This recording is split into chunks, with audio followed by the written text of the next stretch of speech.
You ready? I'm ready. All right, let me lower it a little bit. I'm a little tall. There we go. All right, in 3, 2. It's a good song you picked. I like it. Have good taste. It's chill, but it's about to set off. Yes. Here we go. What's up, people? Annabelle here. You're watching Dreams to Reality podcast. Today is episode 32. Damn, it's going by fast. We're in the beautiful Pasadena, California, and we have a very special guest today. She is the CEO and founder of the Beauty Spot LLC, which she started over 3 years ago. It is a full body waxing spa. So ladies out there, if you want to be part of the Pretty Kitty Committee, this is who you must see. And yes. Gentlemen, if you have a hairy butt, hey, take care of it. We don't discriminate. That's it. She can help you out too. She's also a mentor and a guide to many young aspiring entrepreneurs. She teaches young women how to start their business, how to grow it, market it, and make it a success. So I'm really excited to hear her story, dig deep into her insights and wisdom that she's gained along this journey. So please help me welcome the talented and beautiful Liz Espinoza. Welcome. Thank you for having me. Of course, it's a pleasure. I know we've been trying to get you on probably for like 2 months now.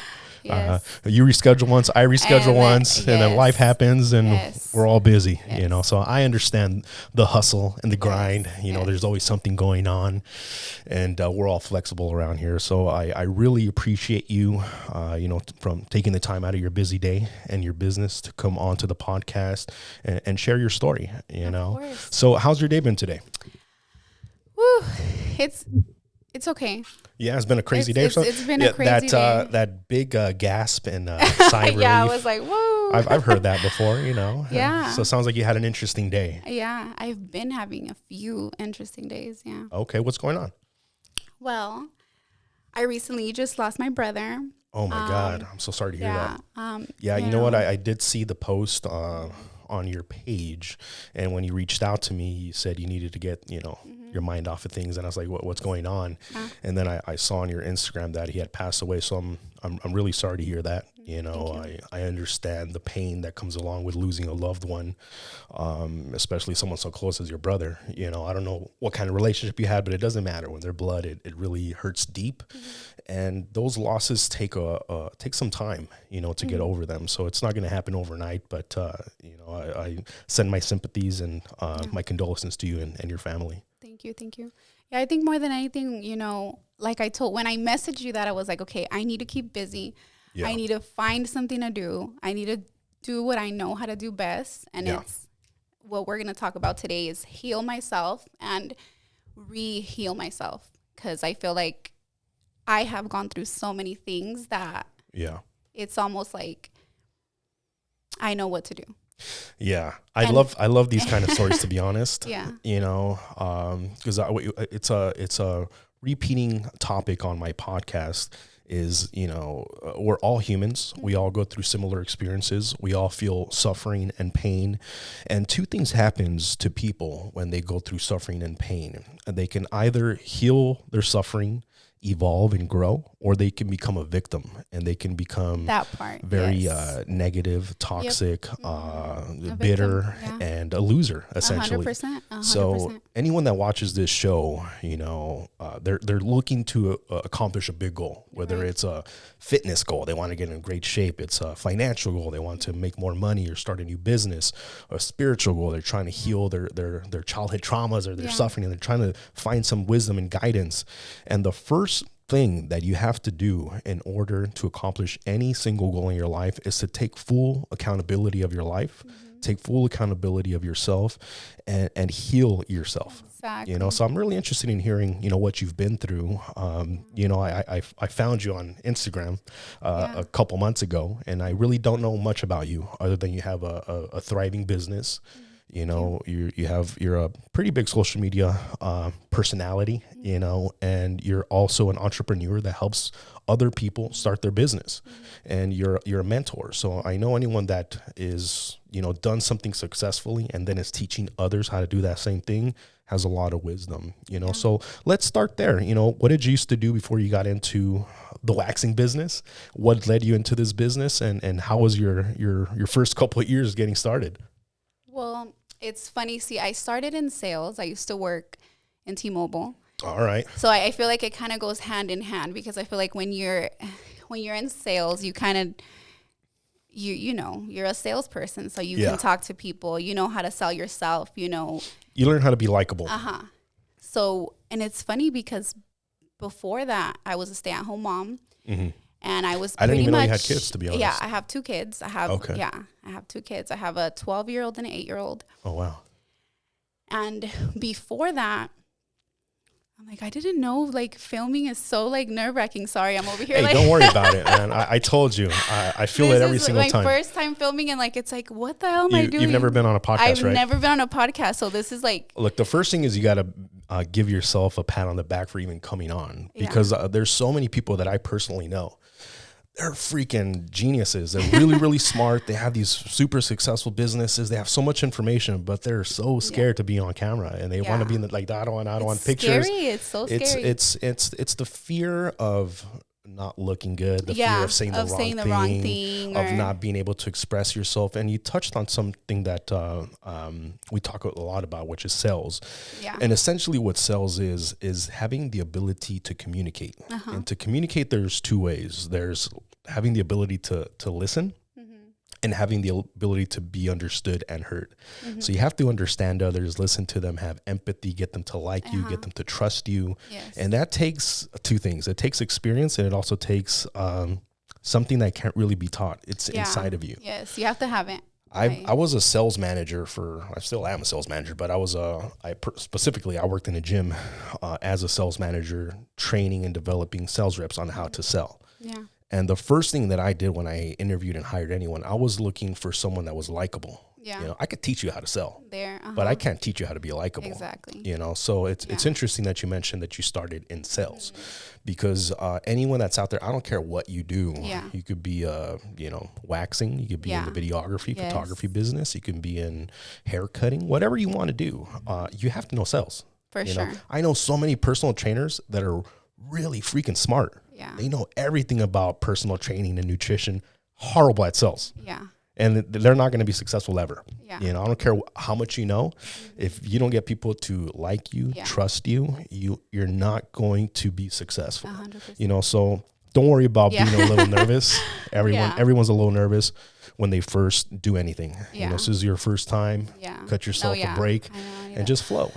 I know you have a lot to share. Yeah, and that's why I'm doing it more than anything, because if you know me, I'm a giver, and I love to help people, and I feel like it would be so selfish of me not to share what I've been through to help somebody else. Yeah. And that's, I think at the end of the day, that's like my happiness. That's my why. I feel like that's the reason why God brought me into this world. Yeah. And maybe I suffered a lot and I went through a lot, but it was for a purpose, and it would be selfish of me not to share that. You get me? So I'm like, that's why I'm here. And I know I was like, no, I'm going to go. But I'm like, okay, I need to do it. Like, especially now in the moment, in this very moment where it's like, I'm going through so much and I feel like so lost and I feel pissed off and I have anger.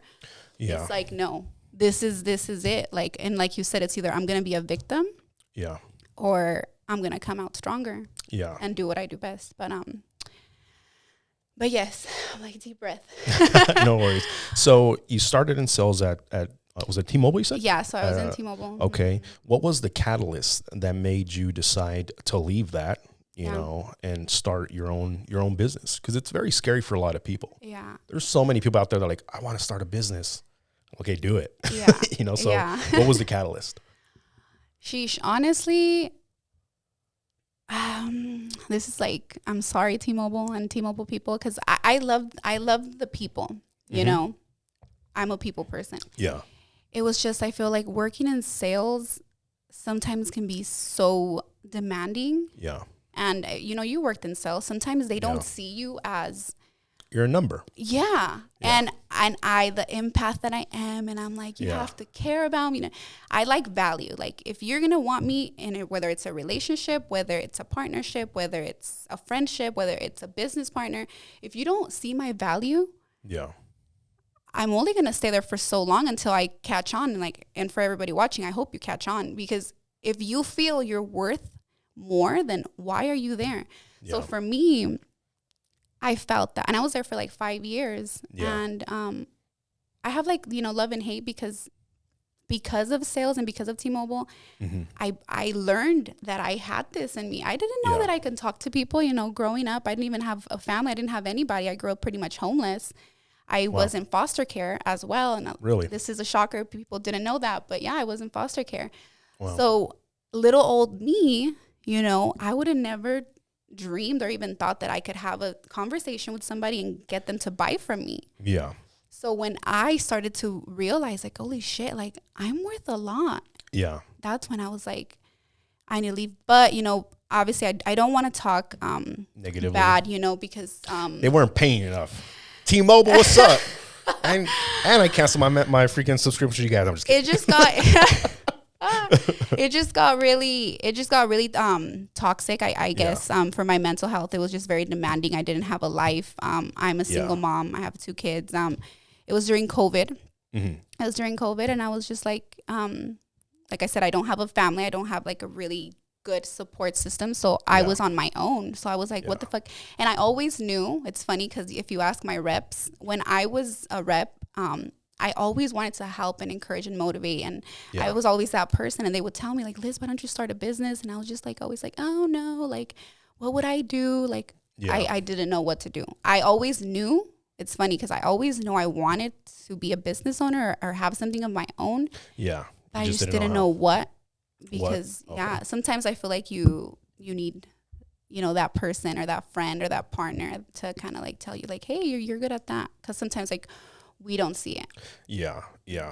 Usually, we call those people like mentors or guides or someone that's a spiritual leader or some type of, it could even be a spouse or a mother or father, cousin, friend, someone that sees potential in you and sees a spark in you, sees something in you and it either invests in you or guides you into what you should do, and these people are typically like your little guardian angels. And, I myself have, a handful of people that I confide in with certain things in my life, when and I think for anybody out there, you should have this. You should have someone that you confide in when, you want, financial help. This is the person I go to. You have your accountant, your CPA. When you need fitness help, you have your personal trainer, your buddy who's a coach or something. Whatever specific thing that they're really good at, someone that can guide you and help you. You know. So so it sounds like you weren't valued where you were working at. It was a job. The thing that I tell people is that I can't remember who said it, but someone said you don't work a job to make money. You work a job to learn, because you're never going to be paid your worth in a job. Very rarely. Unless you become like the CEO or of a 100%. Gigantic corporation, that's, got a bunch of investors and they have a huge budget. And that's very rare. That's going to happen. But if you work, a regular job, even if you climb the ranks, you're going to get more responsibility and you think you're getting paid more, but you're really not. You're really not. You're actually working more. And you're actually probably getting paid less. And then you're getting taxed more. And, the more you make, the more you get taxed as an employee. It sucks being an employee. You're overworked and underpaid always. And especially if you're an employee in a sales position where your commissions are crap, like you're going to hate your life. And I know this personally because I was in sales and same thing. A corporation is a person without a soul, so they don't really care much about you. They see your numbers. They don't care what you've been through. They don't care what you've done. It's what have you done for me lately? I closed $10,000 that month. Well, guess what? That was last month. Exactly. This month you didn't hit your goals. You're getting written up. You get written up twice. You're fired. And luckily, I was a great salesperson in the fitness group, but that's exactly what it was. It's like if you didn't hit your target in 2 months, you're fired. I feel like we're the ones that have more pressure since we're the ones that carry the store. It's like you have to perform. And it's like it gets draining. But guess what? You don't have to be there. Yes. And and you have the ability to move. You have the ability, like you said, see your worth, see your value. But it's also scary for a lot of people to take that first step, you know, to be like, shit, all right, let me try this. Or like you said, knowing what you're good at, seeing your value, and then finding a niche, something that you can really dive deep into. Yeah. So what led into waxing? Why, you know, I see what you do and I'm like, damn, these girls really trust you. They're all like spread eagle. I'm like, Jesus Christ. Okay. Yes. But see, that's where it comes, like the sales comes because they're comfortable. You have to make people comfortable. Imagine like I would have not been able to be successful in this if I didn't know what Liz brought to the table, you know? So I was like, oh, this would be perfect. So like you said, you know, we all have, I feel like God put certain people in your life at the times that they're needed. And with me, it's funny because so when I was working in T-Mobile, I had a boyfriend at the time. Mm-hmm. And he would always, it's funny because he would always tell me like, Liz, like again, like, and I wouldn't see it. I was just so like, like I make good money and they're annoying, but you know, and he was like, no, like you need to do something. So at the time I was like, okay, I'm going to become a lash tech because the money. Yeah. I was like, oh my God, they make like $100 per client. Imagine if I have so many clients. So I was doing it for the wrong reasons. Yeah. So I was like, okay, I'm going to do that. I took a course before even enrolling in school. I was like, I took a course and I sucked at it. Okay. It took me forever. I was like, to like learn. Yeah. So I was like, you know what? I'm going to give up. I can't do this. And then again, that person, I had a partner at the time. And again, he was like, no. So I feel like, and you know, to this day, I have love for him. We're still really good friends. He kept like whenever, and I feel like it's so important for you to have that person and for you to be close to that person. Whether it's your friend, whether it's your partner, whether it's your mom, your dad, it doesn't matter. Because sometimes, even now, sometimes I'm like, oh my God, what if nobody books with me? What if I'm not gonna have clients? So I need to call my friend, like, hey girl, like, she's like, Liz, relax. It's the beginning of the month. It's like day 3 of the month, and I'm like, nobody has booked. So I feel like it's really important for us to have somebody like that, and that's what he was to me. So he continued to push me. So I've been getting waxed. I got pregnant at age 14. So Jesus. I had my firstborn at 15. So I am a hairy girl, very hairy, everywhere. Are you Latina? I'm a Latina, yes. All right, cool. So yeah, hairy girl. And it was hard growing up with all these pelos all over you, and I would get bullied, and it's a thing. And if you're out there and you have a lot of hair, well, I'm your girl. Come at me. But I feel you. And it's a thing. Like it's an actual trauma. Like it was an insecurity for me because I was like, oh my God, like I'm fucking hairy. So, and my partner, obviously he's my partner. He knows about my insecurities. He knows, like, usually your partner is the one that knows you the best and knows what you're good at, knows what you're not. So he was like, why don't you become a waxer? Why don't you just wax people? You go get waxed every month. And he's like, you're so open, you're so this, you're so that. So as I'm hearing him say all these things about me, I'm like believing them. I'm like, oh, maybe you're right, you know? So again, the importance of having that person, because I feel like, you know, God bless him for being that person to me because I needed that at that time. Yeah. Unfortunately, after, you know, other things happened, but at that time, at that moment, God, that's how he wanted me to start, where, you know, everything let off. Yeah, people come into your life for seasons. Sometimes they're not there, you know, to be there forever. And I tell people this all the time, and sometimes they take it the wrong way. But I tell them every single relationship that you're in has a beginning and an end. Yeah. I don't care who they are. It could be your wife. It could be your boyfriend, your girlfriend. It could be your mom, your dad, cousin, neighbor, friend, best friend. Every single relationship in your life has a beginning and an end. Yeah. And sometimes the ending, you know, you marry someone and they die, you know, and that's the ending of that relationship.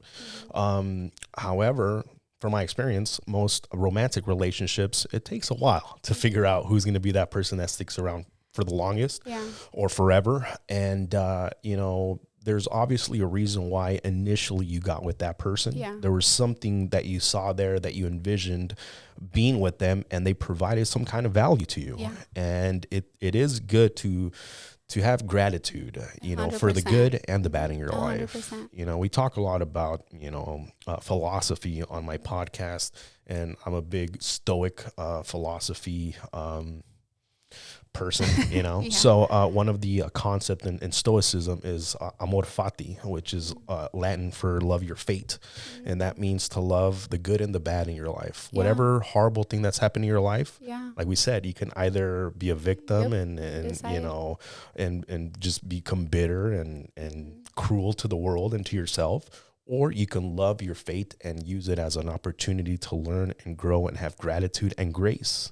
It is so difficult to have grace. And I was talking to my buddy Corey today about that. There were some business dealings that went awry with a partner of mine, and I was just freaking pissed, and I wanted to rip this dude a new asshole. But my buddy's like, in these times, he's like, there's two things you can do. Yeah. You could completely rip this dude a new one, and completely burn that bridge, and now you potentially have someone out there talking crap about you, and they'll never refer business to you. Or you can have grace and just part ways in a nice way, and who knows, maybe at least they're not out there talking crap about you, and maybe in the future you can. I was like, okay, you don't want to burn your bridges. So it's good that you met that guy, and he was in that season of your life that led you to what sounds to me like you're very, very passionate about. Oh, yeah. 100%. Okay. So that's what started the waxing That's what business. started. Yeah. That's what started. And then that's when I was like, you know what? So once that happened, then I took over, you know, because we always have it, it's just sometimes we need that little push. Yeah. And then once I realized, like, okay, this is what I'm going to do, then I started with my game plan. And that's actually how I coach my girls. Like, whenever they go to me, the same exact technique that I used, I give it to them, like everything. Okay. Every single thing. So I tell them, like, your step one into starting a business, I'm not going to say everything, I'm just going to say, like, okay, your step one. So for me, it was like, what's your foundation? Right. What's your client base going to look like? What type of client are you going to try to attract? Is it going to be strippers? Is it going to be males? Is it going to be older women? Yeah. So I did that whole, game plan, I guess you could say. Right. And I turned it into like sales, and I was like, okay, so in order for me to make X, Y, and Z, I'm going to have these. So it was all sales. Yeah. So everything that I learned in sales, I applied it into my business. Yeah. I manifested it, and I kid you not, within the first year after I graduated in December of 2022 or 2020. Yeah. And by February, everything I had envisioned, I had. And it's crazy. Like, again, I don't know if you believe in manifesting, but it's crazy, but it's real. It's real. Yeah, it's funny when people use that word manifesting, because I know exactly what you're talking about. And I feel like a lot of people have like this woo-woo, like, I'm spiritual, I'm gonna sit in my fucking room and meditate, and it's gonna pop open in front of my eyes. Like, I manifest $1 million, and I open my eyes and there's a briefcase with $1 million.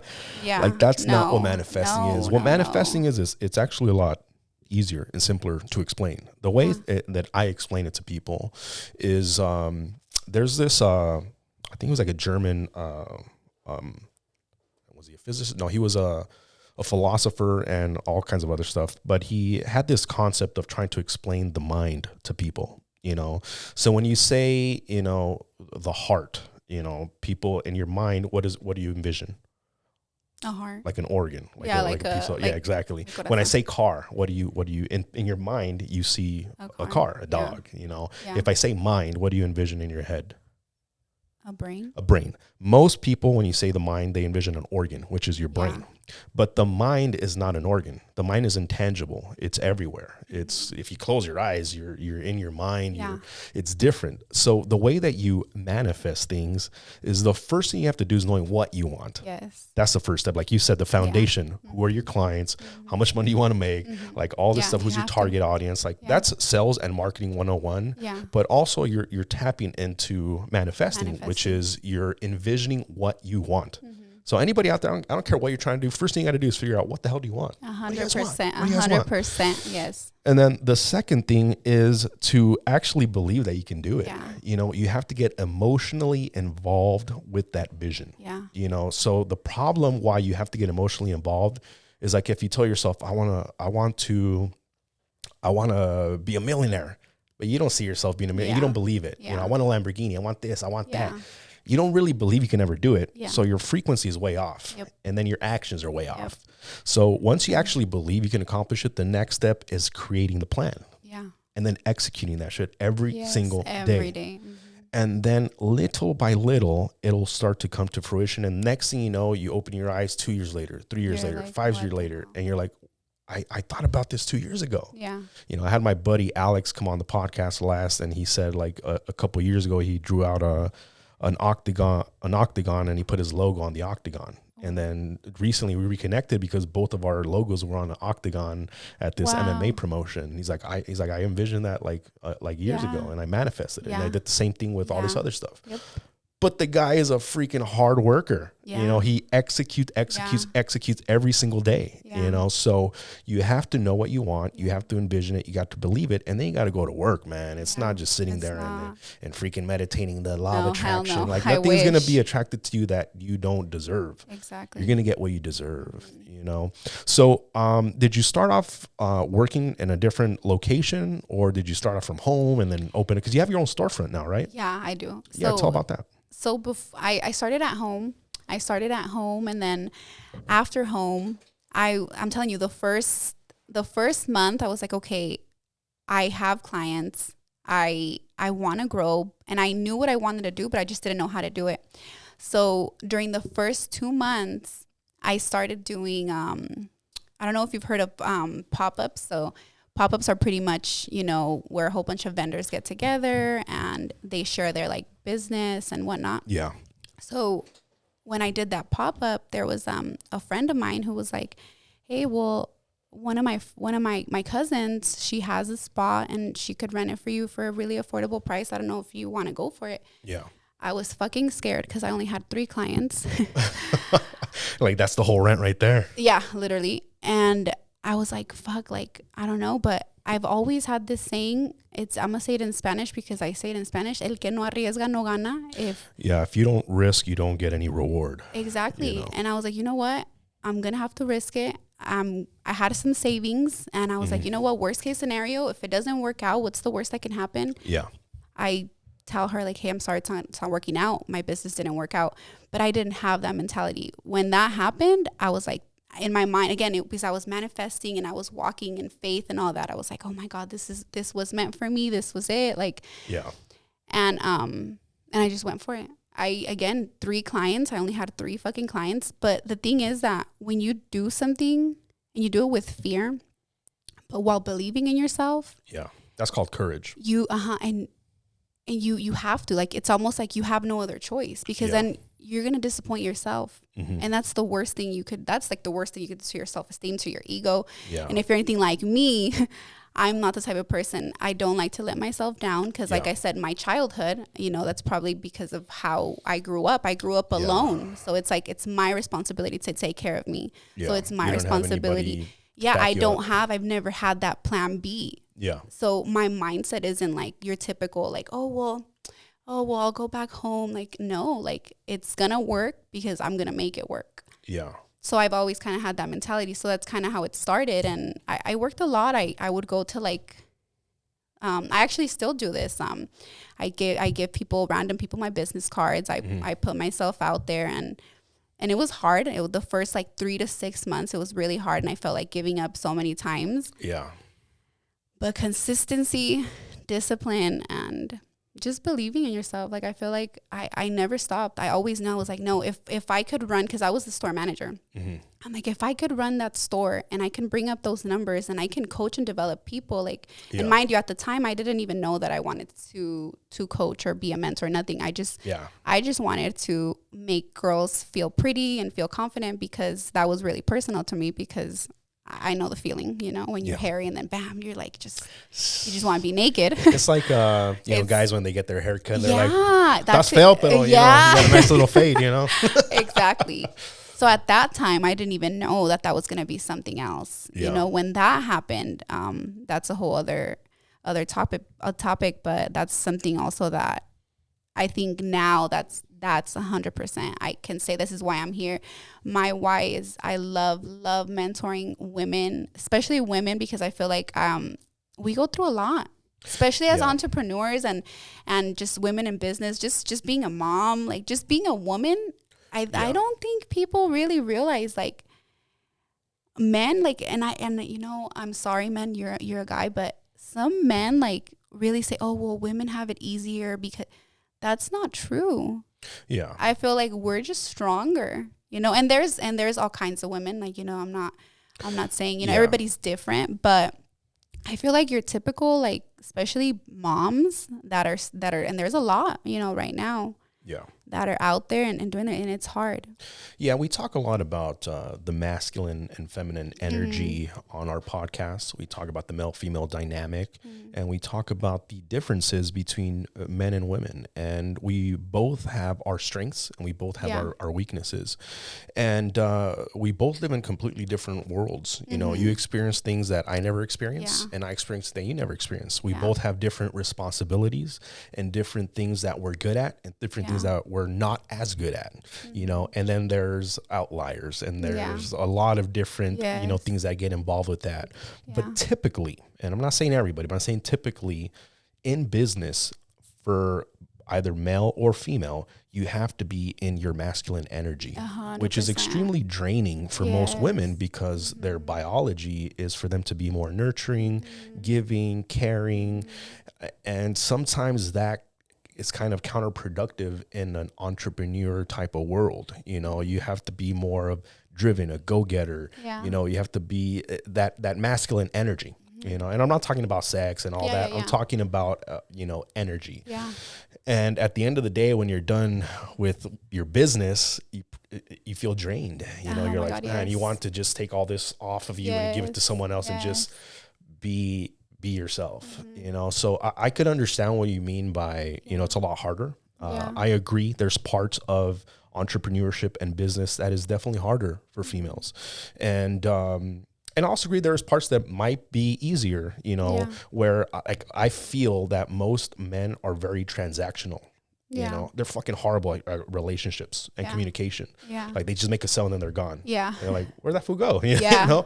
And they don't know how to get repeat business and how to keep clients. How to build that relationship with the client. And girls are amazing at it. You know, you get one client, like, how long have you been a client? Then 55 years. Like, what the hell? Like she knows everything about my mom. You know, the tias, the grandmas, the cousins. Like I find that very difficult for me to do. I want to solve the problem. What's the problem? I need this. Like, I'm gonna solve that shit right now. And then like, all right, cool, pay me. And then like, bye. Like, I don't know anything, you know, about that person other than I did this for them or I did that for them. You know, you can say that's easier, it's harder. It's neither. It's just what you have, what you're good at, and your personality and your energy, you know? So one thing you have to do is know yourself. Know what you're good at. Know what you struggle with. And I tell people, man, like it's very, very important to associate and collaborate with the right people. Because like I said, there's things that you're good at that I'm not, that I can maybe connect with you and learn from you. You know, if I suck at communication, I suck at building relationships, I can learn it. You know, I can get a little bit better at it. And then now it's going to help my business, you know? So I agree with what you're saying.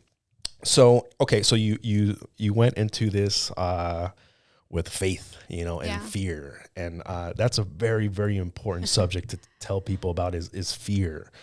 Most humans all experience fear in one way or another, unless you're an outlier, which is like 1% I think it's like 0.05% of the population or have these social antisocial personality traits. Where they can be narcissists, they can be psychopaths, they can be, you know, all kinds of different things that cause them to actually not have fear. They don't have fear like normal humans, and it's a personality disorder, and it's very rare. It's not a lot of people that do that. You know, and those people actually can be very successful as well. There's firefighters, there's people in the military. They literally don't feel fear. They walk into the building like whatever, you know.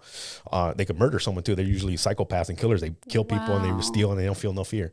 But for the most majority of people out there, you're going to feel fear, and you have to take smart risks. They can't be stupid risks. You know, don't jump out of a building. Don't freaking quit your job tomorrow because you get excited. No, you know, don't do that. don't do panic, dumb stuff. But you have to take, you know, educated risk. You know, like, okay, I have a business plan. I have a certain clientele. I have my goal, and I know if I do X, Y, and Z, I'm going to get this, you know. In sales, it's all number based. Like I know my closing percentage. I know if I see 10 people, out of those 10 people, I could close 50% of them. And out of those 50 that close, if I sell this package or that package, I'm gonna make this much money. So if my goal is to make $10,000, I know I need to see 30 people. Yeah. And in order to see 30 people, I need to make this many calls. In order to make this many calls, you break everything down. Exactly. You know, into the absurd. Yep. And then you execute it. Yeah. You know, so to me, sales and training, it was very easy. Yeah. Because all I would do is just be like, all right, what's our target? Yeah. All right, cool. Let me break that down by the day. Yeah. Let me break that down by the week. Let me break that down in the month. How many salespeople I got, give each person their target. Yeah. Make sure I'm training them, developing them. I already know their closing percentage. Yeah. And then whatever they couldn't do, I just take up the slack because I was good at it, you know? So luckily I never got fired. Yeah. You know? But, Too good. But every single person that's going to want to accomplish something, hey, you're going to experience that fear. And you're either going to be a coward, which means you're not going to go after it. You're going to make excuses. Oh, it's because this had my dog got sick, you know, my fish threw up. You know, the economy, I lost my job. I lost this, I like that. You can make so many excuses and or you can make it a reason, you know? So the people that win don't make excuses. They take accountability, they find a solution, they communicate and they execute, you know? So it's beautiful that you were able to experience that for yourself, you know? And going into this new venture, you know, you started off with the small place, renting it from the other lady. Now you have your own location. So I have my suite now. You have your suite. I do my trainings there. And now you mentor girls. I do. And so how did you transition into that? So it's funny because you know how you brought up like you have to go through certain things and not let fear get in between. Shortly after I got my place, I ended up going through a super, and if you've been through a breakup, you know, don't bash me for it. It's hard to go through a breakup, like especially, you know, it was 3 years. We were together 3 years living together. So I went through that breakup and I almost just didn't want to do anything anymore. I wanted to give up. I was like, oh my God, I'm done. You know, typical us dramatic females. But again, like you said, I was like, okay, I have 2 choices. Either I fucking continue or what am I going to do? Go back to, you know, like, and I was like, no. So from there, I would get, a lot of my clients would tell me like, Liz, like, you're so educational. Like every time I come, it's like, you're my therapist. Every time, like, you just know what to say and how to say it. And I was like, really? Like, again, sometimes you don't see what you're good at until somebody brings it up. And then when somebody brings it up, you're aware of it. Yeah. And then now you're like, oh shit. And then you start working on that. So I went, I grabbed all the books I could find. I listened to podcasts. I listened to, I try to feed my mind with positive things that, you know, and, I was like, you know what, like, I'm going to just go for it. And that's when I decided, I was like, you know what, I posted a little ad and and I was shocked. How many people actually wanted to learn from me. But I feel like it was also because, before I was really open with my social media, with my personal life. Yeah. And I'm pretty sure they wondered, like, what happened? Like, because, you know, when I was with my ex, it was like this perfect, beautiful relationship. And then I would just post like super depressing songs. And then bam, my business just like, woo. And then there was no guy no more. Yeah. Like, and believe it or not, a lot of random girls like, what happened to your, I didn't even know these girls. I'm like, what the hell? They were following your life. Yeah. And I wasn't aware of that. I was like, what the fuck? I thought I was just regular old Liz. Like, nobody cares. Like, but people actually like, they probably looked up to you. They looked, and I was like, holy shit. Like, so then I took that upon myself and I was like, you know what? I can't disappoint. Like, and I love it. And I feel like you have to be this type of person to kind of like enjoy mentoring people and enjoy like getting that satisfaction. Yeah. And I have that. So I feel like, that's kind of what led me to, it was just that. And it was also like, it helped me a lot with like keeping, again, like, look where I'm at now. My brother just passed. I have the tendency to work, and it's probably not a good thing, or maybe it is, I don't know. But whenever I'm like going through something, I try to, I cry, I let it out. I love to journal. I love it. Yeah. I'm not a big like, let's talk about my feelings type of girl. I don't, it's really awkward for me. So I write shit down to let it out, but I don't stay there. Yeah. I let it out. I cry. I take as many days as I need, but life goes on, you know, like you can't stay there. Yeah. It's very important to have a form, a way to express your emotions, to have that feeling of catharsis, you know, like when you cry, if it in the moment you have all this emotion in you that you're allowing it to flow out, you know, because if you repress it and you hold it in, it's like water. It carries with you. If it's not flowing, it gets stagnant and it gets very dirty and it gets putrefied. And then that's your soul, that's your spirit, that's your energy. And then you're walking around like, you can tell when someone is depressed, like, what the hell happened? Look at their face. Look at what they're saying. Like their energy is really low. And you can also see when someone is like going through something or is excited or is happy or is positive or is winning, you know, when someone is just like carry this confidence and like they're successful, you're like, I don't know who the fuck that guy is or what he does, but he's successful. You know, by the way he carries himself, the way he talks, the way, like, I don't even know what he's saying, but the way he's talking to that other person, they're like, I want to know who that guy is. And the way that you do that is you find ways to express yourself and not hold things in. I had to learn that the hard way, you know, because my whole life I've been very antisocial. I'm also an empath, so I would allow a lot of bullshit in my life. I wouldn't set boundaries. I would give and not receive anything, and just build up all this resentment and anger and hatred. And then it will explode with me punching people, you know, or doing something stupid, or my gosh, I thought I was the only one, or saying shit that I'm like, damn, that came out of my mouth. Like, I'm a fucking monster, you know?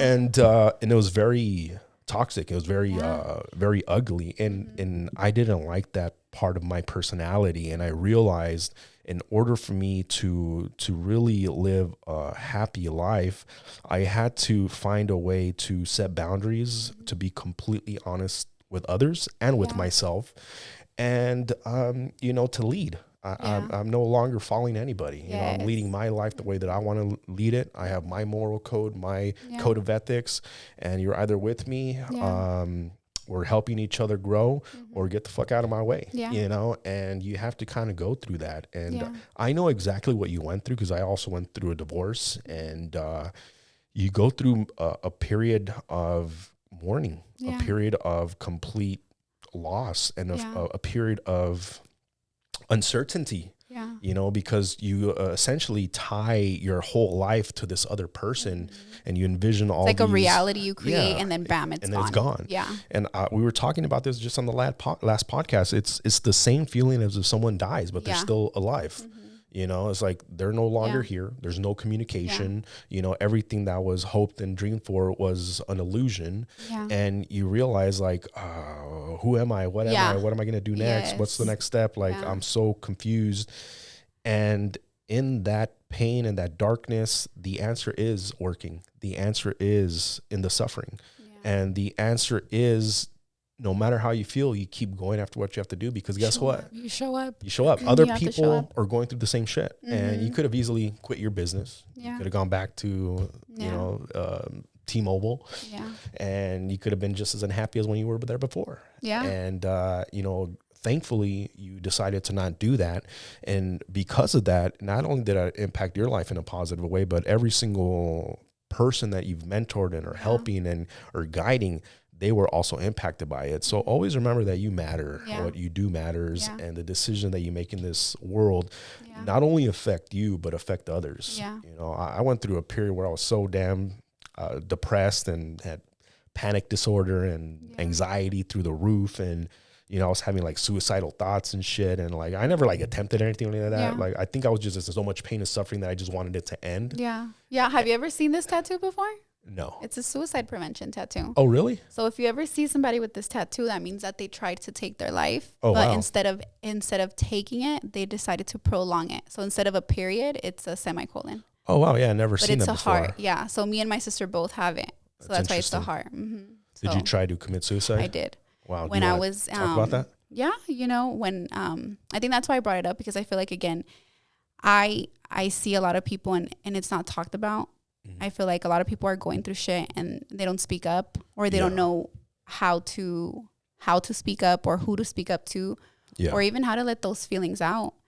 But when I did try to take my life, it was when I was in a domestic violence relationship with my baby's dad, and it was hard. And it's crazy how another human being can have so much power over you And when I say power, I mean, I'm dead ass. Like, they can have, if you are not grounded and if you don't know who you are.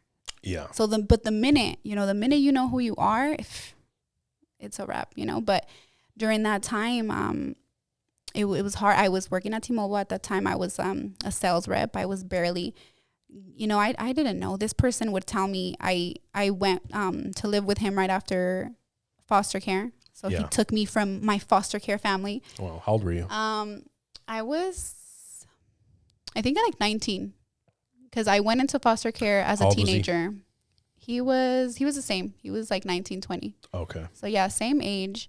I thought, he was going to be the one. The savior. He was my, the typical, he takes me out of foster. Yeah. And it's crazy because we do see it like that. Yeah. And the horse. But God, oh God, was I wrong. Like devil. I literally, and I almost, he almost killed me, like, after. So he would physically assault you? Yeah. The last year. So I'm not going to, not the first few years. Yeah. It was just verbal. It was just very, and it's crazy because I would always be like, oh, well, if somebody says shut the fuck up or bit, like, no, but it gets to you. Because you start. It's a form of control and manipulation. And it's almost like. It starts with little things. Yeah. And I think we were talking about it earlier. There's always there's red flags, but I feel like we miss them because we want it. We don't miss them. We want it so bad. Yeah, we see them, but we want it so bad that we're like, no, like he'll change, or I can change him. He's gonna change, like And I always thought that I'm like, oh, he's gonna change because he loves me. Yeah. But it only gets worse, and I feel like for me, I stayed 5 years. The only reason I left was because he almost killed me. That was the straw was for that me, broke the camel's back. Because before that, it was just more of like, and I like how I say it wasn't that bad. He would just hit me here and there. He would just slap me around. He would just slap me around, but no, like I need to stop. Like stop, Liz. Like it wasn't that bad. Yeah, like no, it was. But in my mind, I would tell myself, oh, it's not that bad. It's just, and again, like growing up, we're Mexican, so like the man has always been like more dominant, and like you listen, that's how I was raised. But I'm learning as I go, and I'm learning who I am and what I like, what I don't like, what I Yeah. But it was a very crazy part of my life. But it's funny because when I tried to take my life, I think it was my son, actually, because it was with pills. I'm going to get very detailed. I had pills and we had just gotten in a fight. And I think I didn't want to be with him. I wanted to leave, but I couldn't. And I feel like maybe you don't understand it because you haven't been there, and people always judge, well, why don't you just leave? Like, it's just not that easy. Sometimes I don't leave you. Like he would stalk me. Like he wouldn't want to leave. So I would tell him like, please leave the house, leave me. I didn't have anybody, and he knew that. So the best thing in my mind, I was like, well, then I'll leave. Yeah. And because he would feed me these things like, you're worthless, you're this, you're that, really hurtful things that I'm not even going to repeat because I forgive him and I love him, and it's crazy that comes to show the person I am. I love him and I have love for him, and I feel sorry for him. I don't love him. I fuck do. That guy. How about that? I love it. No, like, and if you're watching, hey, fuck I you, could fool. never. I could never, because I also understand him, and he has his own shit, and he has his own suffering to heal, and he needs to heal, and that's not me. But wait a minute, you still have a kid with him? Yeah, it's kind of your problem. Yeah, shit. Yeah, so I mean that's the reason why I'm like I don't hate him. I'm glad that I was able to walk away with my life, and sheesh, I learned so much from that guy. Like, I learned who the fuck I am, and I would never, until this day, even my ex, the one that the other one I spoke about that encouraged me and whatnot. Yeah. I learned my worth. I learned who and I would never ever settle for that. So I always see things that happen to me as a blessing and a message. It definitely was, and everything that happens in your life, from my experience, happens not to you, but for you to either use it as a learning experience and grow and heal. because sometimes you have like these wounds that you've been carrying around with you since your childhood that you kind of repress, but it shapes who you are, so something happened to you when you were a child and your reaction to that was to, become aggressive, or your reaction to that was to become very reserved and, or become depressed or become whatever it was. Yeah. And then you become an adult and you still have all of these traumas, these scars, these injuries that you never bring to light. And then something happens in your life where it all comes back and you're like, shit, it's time for me to heal my childhood traumas and to find myself and to become an adult, become to mature. Yeah. And I know exactly the feelings you went through because I went through a very similar experience. Yeah. And I'm sure a lot of people out there can connect with that. And the problem is that most people repeat cycles. Yeah. They don't learn the lesson. And, I don't know if you believe in reincarnation or in karma and all of that, but if you don't learn the lesson and if you don't, it'll repeat over and over and over again. Yeah. And people come into your life to teach you things. And it's good that you were able to learn the lesson and now you don't allow that in your life anymore. Like me, I can spot, a narcissist a mile away now. Yeah. Cause and they don't like me and I don't like them. Yeah. And there's nothing to heal those people. Unfortunately, I just call it evil. Yeah. And unfortunately there is evil out there, but now you've transitioned over, you've successfully, you've been able to make your business successful, and now you're training and developing other young women, and teaching them. How was that, and what are some of the concepts that you teach your students when it comes to starting their business and having it grow? So after that happened, I feel like I have to address like how did I get better? I did a lot of therapy. I encourage therapy 100%.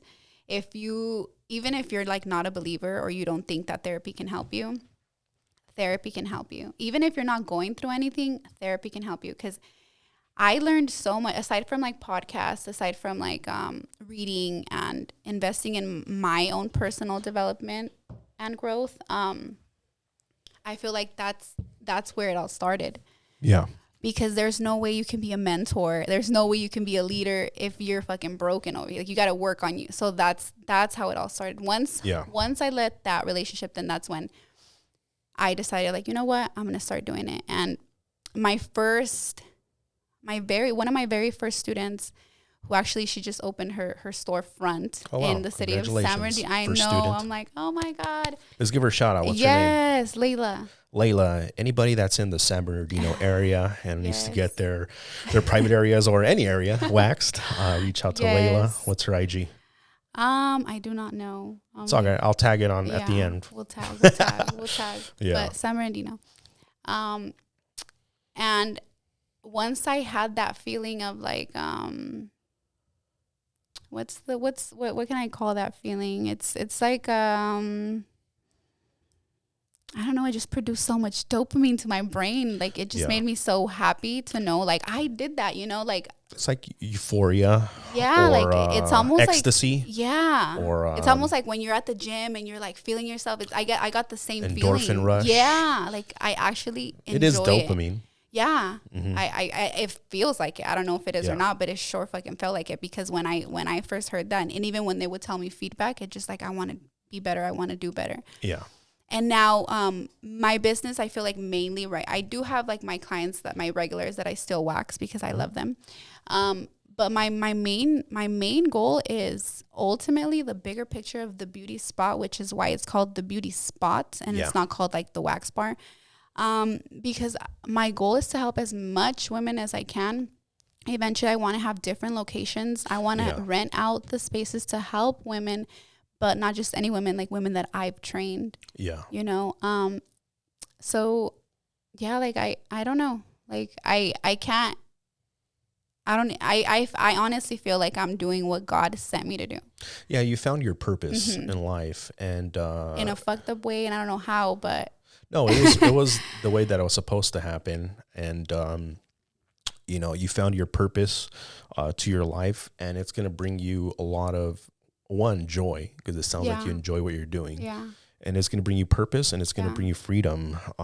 Because the problem with a lot of entrepreneurs and business owners that start off, you know, and they're coming from the employee mindset, or they're like the first generation entrepreneur, is that they get caught up in the job. You know, they essentially create a job for themselves. Yeah. So let's say you work as you cut hair at some barbershop. You're like, you know what, I'm gonna start my own business. Yeah. And then you just start cutting hair somewhere else, and now you got to pay the rent and do all that, and you're there 24/7, and you know, if you go on vacation, your paycheck takes a vacation. If you get sick, your paycheck gets sick. You're self-employed. You're not a business owner. You created a job for yourself. In order to create true freedom, you have to have a system that works without you being there. And you're doing that by having a system where you train, develop, and produce other people to replicate yourself. And then you take the proceeds of that, and then you create investments. You know, you buy more businesses, or you buy property, or you buy, or you invest in a portfolio, you know, and then your money starts making money for you. And that's where you actually have true financial freedom. And then once you have true financial freedom, you can do whatever the hell you want. You know, you could train people for free. You can have you can open up a whole school. You know, you can get certified where you have an actual school that they come see you. You know, and then you have a course where you don't even have to actually teach it. You hire teachers to do it for you. And that is the big picture, you know, and a lot of people don't have the ability to look at the big picture, and they get too busy chasing a dollar. And I try to explain this to everybody I connect with, like, man, you have to learn. Yes, get good at what you do. Become a master at it. Be the best that can answer all the questions, that can do it themselves. Like, I'm a great videographer, photographer, and if I need to do it, I'll do it. But when I want to duplicate myself and expand my reach, I'll hire other people. Yeah. You know, I'll send this person there, send that person there, and I'll get a small percentage of that. Yeah. But I just expanded my time. Everybody has 24 hours in a day. But guess what? The entrepreneur has infinite amount of hours, because he can hire, train, and develop other people to do it for him or with him, you know, and you're giving back an opportunity to others. And that's a beautiful thing, because they can do the same thing you did. Yeah. And if their vision is bigger, they might do it bigger than you. Exactly. And who knows, you know, you might produce the next whatever, Oprah. Yeah. You know, they have their own TV network. No, and everybody has their own purpose. Everybody has their own journey. And like I said, there's people that come into your life for a season, and there's people that stay the whole time until, you know, you pass away. And you have to be grateful for everyone. You know, who knows what this Layla girl is going to do with her life? You know, it might be something amazing, you know, but she has control over that. And everything that you have taught her is going to help her along her way. And that's cool that you brought up what, you know, your long-term vision is, because that's always the next question that I ask is like, what's your goal for your business, and what do you see in your future? You know, so right now you have the business where you're waxing, and then you have the school, which you train girls. Were you able to finish the online school, or are you doing everything in person right now still? So everything is still in person. I'm working. I need to do the online one, because I know I get girls from Vegas, from Seattle, I get a lot of girls actually from San Francisco who drive all the way over here, and I'm like, I would love to just help you guys, but we will. Yeah, we'll talk about that, but I can definitely help you create the online course and all of that, because that's what I do. I do digital marketing, you know, and I create courses for all kinds of stuff, and I shoot commercials and all that. And I think that would allow you to expand your reach. You know, they can still have direct contact with you. Yeah. But they don't have to fly out and come to you. And when you do the schools, do you provide the products to the girls too? Yeah. So when they start off, they leave with their wax certification, wax warmer, wax. They're pretty much everything a little starter kit to get started. So they can literally start from home or wherever they're at. That's beautiful. You know, any female that's out there that's looking to start any type of business, or just wants to make some extra income, or start a legit business, make sure you guys reach out to Liz. She is the person. She will guide you, and not only in business, but it sounds like in life. So you're a mentor to many, you know. But I really want to thank you, you know, for coming on today, for sharing your wisdom and your insight. I feel that you have a lot to give. You know, I definitely want you to come back at some point, you know, to kind of share as you go along your journey. Like I said, I want to start building relationships with people instead of being transactional. I don't want you to just come on the podcast one time and then Liz is gone. Where happened to Liz? You know, in the future, as you start to expand, you open up more stores, you know, I'm sure you're going to go through more relationship problems. I'm just kidding. No more relationship problems. I'm on divorce 4. I'm just kidding. Honestly, I'm on hold with that right now. I need to just focus, you know. Yeah. But before we wrap up, I want to ask you a couple more questions. And, you know, what is some advice you could give to a female that's out there that's going through a domestic violence situation, that's having trouble getting out, or someone that's going through a severe depression due to loss, because you've experienced both and you're actually going through one right now? I think, like I said earlier, I feel like I can't say like speak up, because sometimes that's not something that we want to do or we know how to do or we can do. So the best thing I would say is, as cliche in therapy. Therapy helped me a lot, because I feel like when you go to a therapist, you hear from somebody that doesn't know you, doesn't know the person, and you get really, really good insight. And that changed me completely. That, and for somebody that's with the person who, you know, domestic violence, like, honestly, you know, if you're in a relationship where you're being abused and you're not being valued. And I mean, if you're hearing this and you feel like, just leave. Like, you are deserving of more. And I feel like sometimes you don't hear that. And I feel like when you hear that from somebody, when you hear it from somebody who has no mom, no dad, no family, like, came from foster care, like, and I am worth a lot, you know, and there's people, you know, so sometimes we feel like we're not worthy of that. So I'm like, work on your worth. Look at yourself in the mirror every morning and tell yourself, like, get naked. Honestly, get naked. Look at yourself and tell yourself, like, I'm fucking beautiful. I'm fucking gorgeous. And maybe you're not going to feel it the first few, but after a while, you're going to get used to it, because that's your body. Yeah. You know, like, so those are the two things that helped me. And getting naked in front of the mirror helped me too. I'm going to start doing that every day now. Yeah, get naked and just look at yourself. She's going to be flexing the whole time. Like, no, it works. It really works. It worked for me. That's awesome. Great. Well, how can we find you? What is your Instagram handle? So my business page, or both, or your web? Do you have a website that people can register for your courses? Well, they can do the Beauty Spot by Liz _ Spot by Liz, and then, or just me, Liz Espinoza. Liz Espinoza. Where's your shop again? It's in downtown Ontario. So for anybody who's in downtown Ontario, all of my Inland Empire folk, and I actually grew up in Ontario, so I do have a lot of friends out there. Wow, come see me. Come see Liz if you need to get waxed. You know, it's almost Valentine's Day, right? Yes. Yeah, so I know you guys. So you ladies, you can't be prickly, you know. No. And if you're an aspiring entrepreneur or a lady that wants to make some extra income in these crazy times with inflation and gas prices and the harsh economy, or, you know, you want to save up for a down payment, get an extra $5,000. There you go. This is the person you go see. Make sure to follow Liz on her Instagram. Go check her out. Make sure you guys subscribe to our page, and we'll see you guys next time. Yay.